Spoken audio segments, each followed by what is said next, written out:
Bienvenidos a Saber Rural. Aquí estamos como siempre para difundir, divulgar y hacer extensión sobre todas las novedades que suman valor a las cadenas productivas agroalimentarias. Y para comenzar este programa les proponemos hablar de agricultura para ver cómo se puede hacer un manejo integrado de las plagas.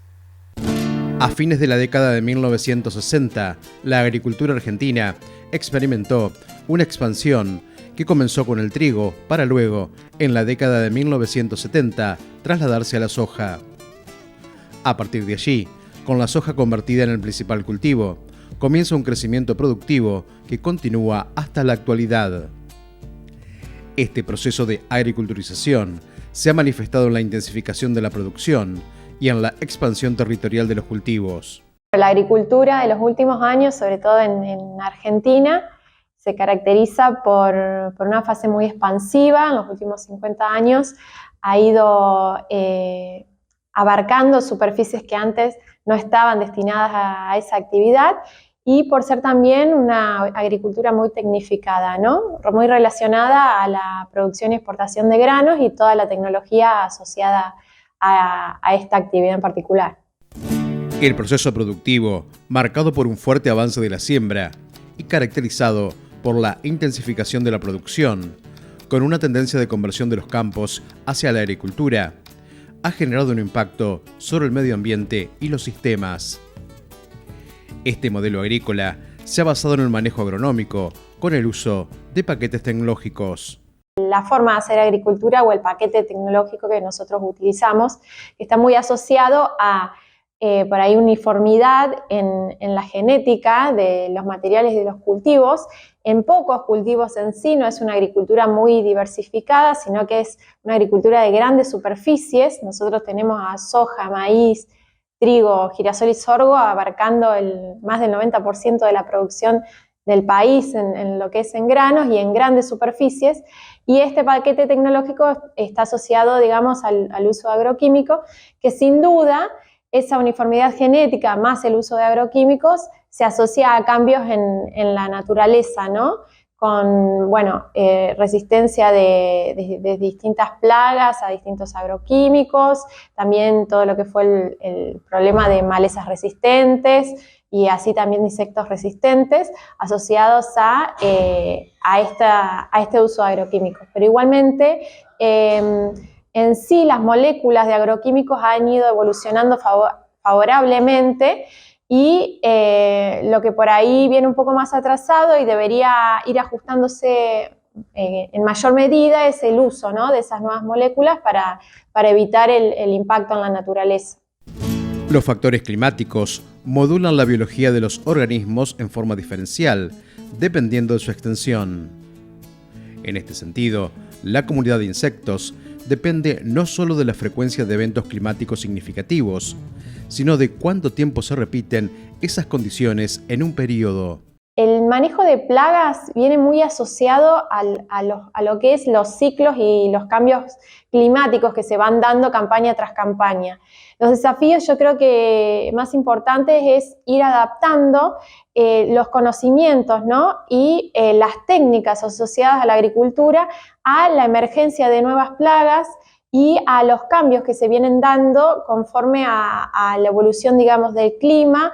En periodos secos se da predominantemente un grupo de plagas que en periodos húmedos no se dan y se dan otros grupos de plagas. Entonces, los desafíos vienen asociados a generar el conocimiento para poder aplicar las técnicas más adecuadas según las plagas que se están dando en esa campaña en particular, ¿no? El manejo integrado de plagas consiste en la cuidadosa consideración de todas las técnicas disponibles para combatir las plagas, combinando estrategias y prácticas culturales específicas de gestión biológica, química, física y agrícola, para producir cultivos sanos y minimizar la utilización de plaguicidas, mitigando o reduciendo al mínimo los riesgos que plantean estos productos para la salud humana y el medio ambiente. El manejo integrado de plagas es un concepto que abarca distintos aristas, conocimientos, técnicas para el manejo de las plagas, para evitar, digamos, que los niveles poblacionales de plagas lleguen en un cultivo o en una agricultura en particular a niveles de daño económico que impliquen una pérdida de rendimiento o tener que tomar medidas drásticas de, por ejemplo, de control químico.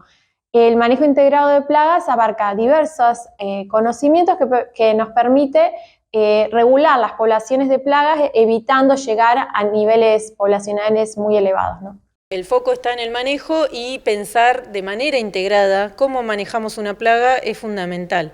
En esto tenemos que ser conscientes de que antiguamente uno decía, bueno, tengo una plaga, utilizo el manejo químico, ¿sí? Hoy tenemos que pensar que las nuevas tendencias son de manejarlo lo más integrado posible, por eso surge el concepto de manejo integrado de plagas y no control integrado de plagas, porque normalmente es imposible controlar, erradicar una plaga, sino manejarlas. Manejarla significa bajar la densidad poblacional a un punto que no perjudique económicamente, ¿sí? Y respetando todo este medio ambiente y todo el entorno en general. El manejo integrado de plagas es fundamental, digamos, reunir los conocimientos de identificación de las especies, de monitoreo de los niveles poblacionales, de conocer qué niveles de población de determinada especie implica un umbral de acción o un umbral poblacional que pueda causar un daño económico. Y también abarca todas las que es las formas de prevención y de diversificación, de favorecimiento de enemigos naturales que nos permitan evitar llegar a esos umbrales de daño, digamos, de umbrales poblacionales que ocasionen daño en los cultivos. También el manejo de todo lo que es conocimientos para tratar de favorecer por ahí la biología de las plagas que están en ese momento ocasionando un daño en los cultivos. Las tendencias productivas orientadas a generar sistemas sustentables se están enfocando en la puesta en marcha de nuevas estrategias que fomenten el reemplazo progresivo de tecnologías de insumos por tecnologías de procesos, como base de la transición de sistemas agrícolas convencionales a sistemas de base agroecológica. Las estrategias de cambio sin duda deben basarse en la aplicación de nuevos conocimientos, ¿no? En el desarrollo de esta nueva tecnología para el manejo de plagas, que va a venir asociado fundamentalmente a un poco ir diversificando toda esa simplificación que tenemos respecto al manejo de plagas que tuvimos en los últimos años respecto al manejo de plagas, con por ahí cultivos en grandes superficies, con baja diversidad genética y aplicación de insumos externos. Sin duda que la diversificación de tácticas de manejo y digamos, la incorporación de mayores conocimientos, la diversificación del sistema va a permitir que sea un sistema por ahí más resiliente y que pueda, digamos, que pueda llegar a una red o comunidad de organismos, evitando que haya alguno u otro que eleve sus poblaciones por encima de los umbrales de daño, ¿no? En los cultivos. El monitoreo de insectos en los cultivos, acompañado del conocimiento de sus ciclos biológicos y su potencial de daño, son herramientas indispensables para el manejo integrado de plagas. Las condiciones de vida de las plagas, que transcurren parte de su ciclo en el suelo, varían frente a la alta variabilidad climática, y en ese contexto productivo resulta trascendente el monitoreo específico en cada sistema. Los estudios que venimos llevando a cabo en INTA Marcos Juárez, orientados al manejo integrado de plagas, se basan principalmente en conocer la biología de las plagas, el daño que pueda ocasionar en los cultivos localmente, porque lo que es importante es conocer cómo se da la dinámica de los distintos organismos en forma local y no extrapolar por ahí información o técnicas de control o de manejo de plagas de otras zonas, porque en cada zona en particular se da una determinada condición, ¿no? Por condiciones del suelo, de los cultivos, del ambiente de cada zona en particular. Entonces hacemos estudios de biología de las plagas, tratamos de hacer dinámica de las plagas, estudiar también las pérdidas de rendimiento asociadas localmente a cada una de las plagas Y también hacemos estudios de monitoreo de susceptibilidad de los cultivos, de susceptibilidad a las plagas, tanto a cultivos transgénicos, a distintos activos y demás, y tratamos de generar información sobre tácticas de manejo que incluyan diversos aspectos para evitar que los niveles poblacionales de plagas lleguen a umbrales de daño económico para esta zona.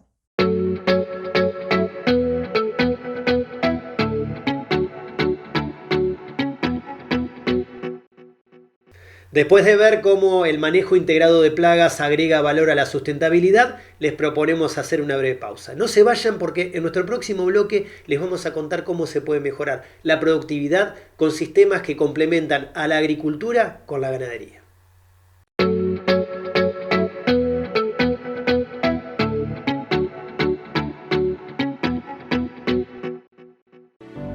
APRESID Regional Tandil, hacia una producción eficiente y sustentable.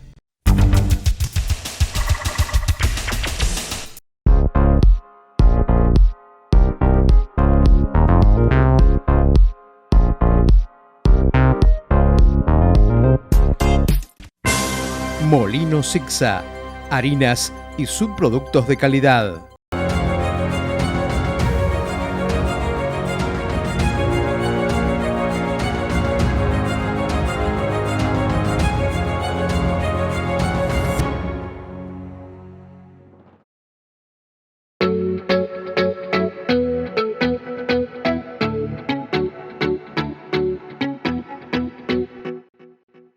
Ganadería con agricultura, agricultura con ganadería, abre un camino a la sustentabilidad. Y en el siguiente informe les contamos cómo esta integración además fortalece los sistemas productivos.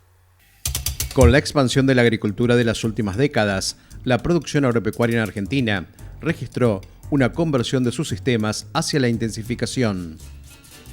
En este proceso, se incrementó la competencia entre la agricultura y los sistemas ganaderos, obligando a los productores a modificar el manejo de los rodeos. Pasada la ola de agriculturización y en la búsqueda de la mejora de la eficiencia, se está manifestando una vuelta de esquemas que integren a la agricultura con la ganadería.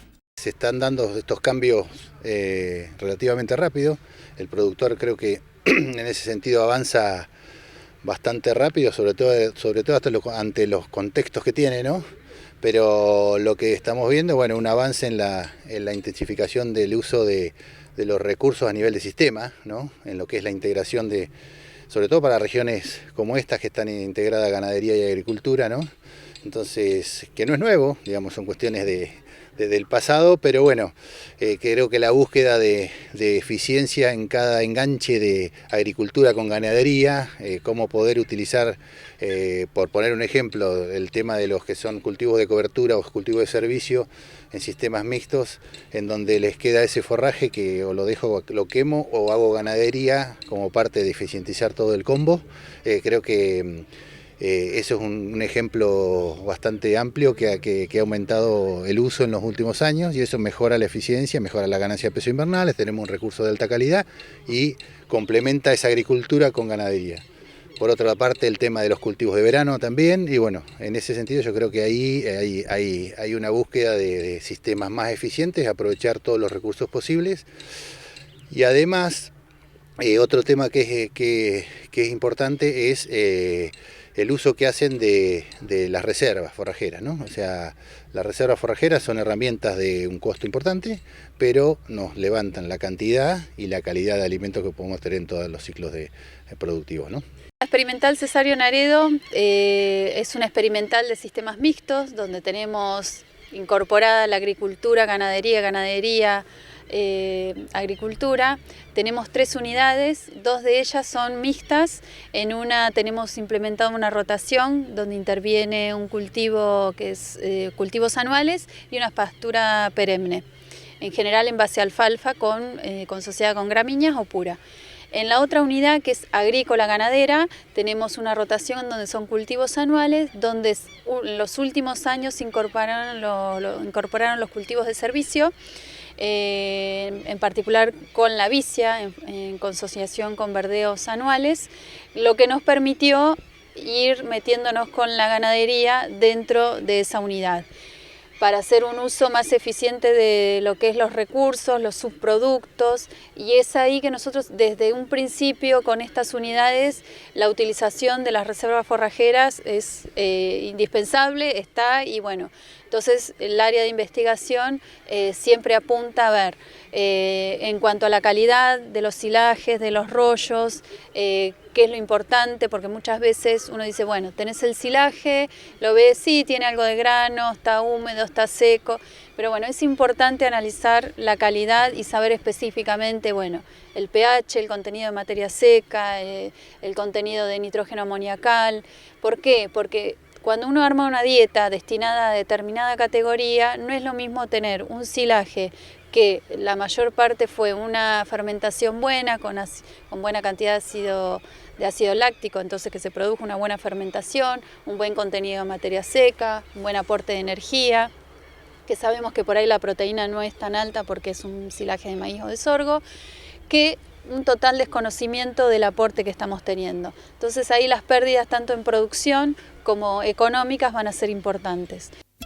Relacionar la información nutricional de los recursos forrajeros con los requerimientos de nutrientes, según el propósito de la producción ganadera, es clave para desarrollar sistemas de alimentación eficientes. La calidad nutricional de un forraje se define por su potencial para producir la respuesta animal deseada. Sin embargo, existen factores como la genética, la morfología de la planta, el ambiente y los asociados con el manejo de la pradera que pueden afectarla. Como sabemos, en las reservas nosotros tenemos distintos puntos que afectan esa calidad, desde el momento que elegimos el cultivo que vamos a reservar, al momento de confección, de conservación, de suministro. Son todos puntos que van llevando a la pérdida o no de calidad. Pero en general tenemos leves pérdidas que van sumando. Entonces, ir apuntando en cada ciclo a ver cómo podemos minimizar esas pérdidas para que el suministro o la utilización de las reservas forrajeras sea lo más óptimo posible. Tener conocimiento de los recursos que se están utilizando como reserva para las diferentes categorías animales es fundamental a la hora de planificar su nutrición. Las reservas forrajeras pueden presentar una gran variabilidad nutricional debido a diferentes factores, por lo que resulta importante la planificación para utilizar la reserva que se ajuste más a los requerimientos en cada establecimiento. Nosotros las reservas las podemos utilizar en cualquier momento dentro del ciclo productivo animal, en la cría, en la recría, en la terminación. Dependiendo de eso es cómo nos conviene la utilización. Puede ser, en el caso de los silajes, autoconsumo, dándolo directamente que nosotros lo utilizamos en complemento de un verdeo de invierno o de una pastura. Tenemos que tener en cuenta que para minimizar las pérdidas ahí, bueno, tiene que estar bien abierto el silo, corriéndolo todos los días. El número de animales no puede ser muy superior a la cara visible del silo porque si no, no todos van a consumir la misma cantidad. La proporción de silo versus ese recurso forrajero tendría que ser de un 60% de silo, 40% de verdeo para poder sacar provecho de ese recurso, ya sea que queremos aumentar la carga animal o optimizar la ganancia de peso durante el periodo otoño-invierno, que es generalmente cuando lo utilizamos, que es donde ocurre el bache invernal. Y lo mismo con los rollos. En el caso de rollos trabajamos distintas técnicas de suministro. Se da suministro en portarrollos, suministro en los comederos, atendiendo las pérdidas y teniendo en cuenta con qué otro alimento lo estamos suministrando para que el consumo sea lo más óptimo posible. El uso de reservas es una herramienta cuyo manejo debe contemplar el conocimiento de la calidad nutricional, determinándose qué está aportando esa reserva forrajera en cuanto a contenido de proteína y fibra, digestibilidad y energía, para poder planificar una dieta que sea adecuada y balanceada nutricionalmente en momentos de déficit forrajero. Cuando no tenemos pasto, se apela, en general nosotros estamos en una zona donde tenemos ciclos. Tenemos los ciclos buenos, donde podemos aprovechar las primaveras con el excedente para hacer rollos. En general los cultivos anuales de maíz, de sorgo, o algún verdeo como una cebada, una avena para hacer también picado, o los subproductos de cosecha como los granos. Entonces tenemos que aprovechar todos esos recursos que tenemos para trabajar los encierres o suplementaciones altas. Cuando por ahí la disponibilidad de forraje es muy baja, se pueden trabajar con pocas horas de pastoreo, 3-4 horas, y luego encierre para el consumo de alguna de estas reservas que venía mencionando. Puede ser el silaje, el rollo o la suplementación con algún tipo de grano. Entonces ahí vamos a depender de qué categoría animal tengamos ahí, si es una vaca, un ternero de recría, cuyos requerimientos van a ser más altos en cuanto a proteína, eso porque es un animal que está en crecimiento, versus un animal en terminación, cuyos requerimientos son más altos para deposición de grasa, entonces la energía es más importante. Entonces todas esas cuestiones, vuelvo a lo del principio, es importante conocer la calidad de la reserva con la que estamos utilizando.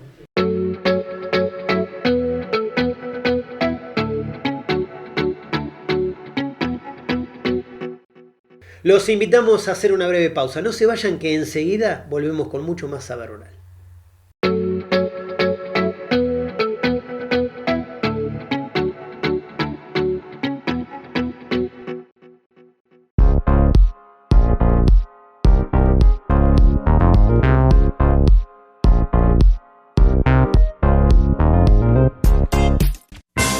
Molino Sicsa, harinas y subproductos de calidad.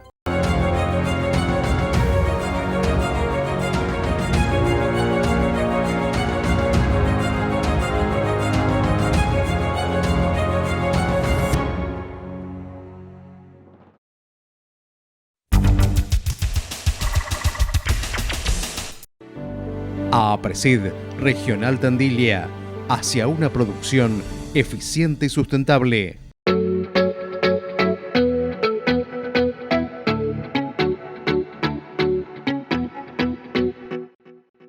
Seguimos en Saber Rural y en este segmento les proponemos hablar de calidad de carnes para ver cómo la nutrición de los animales es un factor de gran incidencia. En general, la calidad de la carne bovina se define de acuerdo a ciertos parámetros como terneza, color, jugosidad, sabor y aroma, vida útil de la carne y conformación de la res. La calidad de la carne depende de un conjunto de factores productivos que son valorados al momento de la compra y en el de la degustación. En la góndola lo primero que vemos es la carne fresca, entonces los principales atributos de calidad son los que asume el consumidor cuando la va a elegir a la carne, ¿no? Y ahí básicamente el principal lejos es el color de la carne. Ese es, no solo acá en Argentina hay encuestas que marcan que bueno, el 80% de los consumidores dice que es el color de la carne. También en el exterior, es en todos lados, bueno, el color es fundamental. Después le sigue la cantidad de grasa, el color de la grasa, son los otros atributos en la góndola, ¿no? Que el consumidor o el comprador de la carne los usa para definir la calidad. Y después cuando la consumimos a la carne, ahí los aspectos de calidad, bueno, el principal es la terneza. Y una vez que la terneza ya no es más un inconveniente, cosa que ocurre en Estados Unidos, por ahí empieza algo a ocurrir acá, pasa a ser el sabor de la carne. Y ahí es pastoril, es de feedlot y muchas otras cosas, ¿no? Pero bueno, básicamente ahí empieza a ser el sabor. La genética es importante, pero un animal bien alimentado, bien terminado es fundamental. Eso va a hacer que esté bien engordado, que tenga un adecuado nivel de engrasamiento, que el nivel de engrasamiento es importante porque le da los niveles básicos de jugosidad, sabor a la carne. Entonces, yo creo que la nutrición es fundamental. El nivel de engrasamiento depende también de los consumidores. ¿Qué les gusta a los consumidores? ¿Les gusta carne magra o les gusta carne con buen nivel de marmoreo? Y ahí hay diferencias, ¿no? En líneas generales, bueno, nosotros hemos hecho una encuesta a nivel país al argentino al 80% de los consumidores argentinos le gusta la carne magra cuando la va a comprar. Después, cuando la prueba, por ahí hay un grupo de 20% de consumidores que prefieren la carne con más nivel de marmoreo. Entonces, bueno, ahí hay que ver, ¿sí? Y cuando digo bajo nivel de marmoreo, siempre tiene que haber un mínimo, ¿sí? Y otro aspecto importante que no lo comenté hasta ahora es el estrés de los animales. Sí, eso es fundamental en la definición de la calidad. El estrés durante todo el engorde, especialmente en los últimos días. Si el animal se estresa, le va a bajar la reserva de energía, eso va a hacer que el animal, digamos, no tenga una carne tierna, que el largo de sarcómero, o sea, que se contraigan los músculos porque tiene poco glucógeno. Y eso va a dar como resultado carne dura. Yo diría que lo importante es terminar el animal lo antes posible con el mejor grado de terminación. ¿Sí? Lo antes posible no es meterlo al corral de una, pero sí hacer una buena recría, una buena terminación del animal, no que esté 2 o 3 años en el campo. Si podemos terminar en 18 meses, va a ser mucho mejor. Hay consumidores que prefieren periodos de recría cortos, ¿sí? Y no tienen preferencia sobre el periodo de terminación. La explicación a eso no la tengo. ¿Sí? ¿Por qué prefieren periodos de recría cortos? Posiblemente detectan algo en la carne, es el sabor lo que les afecta, detectan algo que el animal lo levanta cuando come pasto, que es, no sé. Y después hay un 20-30% de consumidores que prefieren, no les importa tanto el periodo de recría, pero sí les importa el periodo de terminación a corral. Y ahí prefieren animales con mayor periodo de terminación, posiblemente porque tienen un mayor nivel de grasa intramuscular, y eso le da el sabor que ellos buscan.